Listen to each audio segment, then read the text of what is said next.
ഈശോയിൽ ഏറെ സ്നേഹമുള്ളവരെ, സ്വർഗം നമ്മിൽ നിന്ന് പ്രതീക്ഷിക്കുന്ന ഒരു വലിയ നന്മയുണ്ട്: വിശുദ്ധി.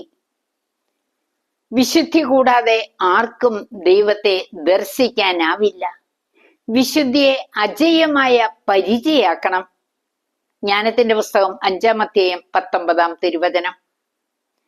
സ്നേഹമുള്ളവരെ, വിശുദ്ധ സൈമൺ സ്റ്റോക്കിന് 1251 പരിശുദ്ധമ്മ ഉത്തരീയം നൽകിയത് വിശുദ്ധനിലെ ആ വിശുദ്ധി കണ്ടുകൊണ്ട് തന്നെയാണ്. സ്നേഹമുള്ളവരെ, നിയമാവർത്തനം 23-ാം അധ്യായം 14-ാം തിരുവചനം ഇങ്ങനെ പറയുന്നു: നിന്നെ സംരക്ഷിക്കുവാനും നിന്റെ ശത്രുക്കളെ നിനക്ക് ഏൽപ്പിച്ചു തരുവാനുമായി നിന്റെ ദൈവമായ കർത്താവ് പാളയത്തിലൂടെ സഞ്ചരിക്കുന്നുണ്ട്.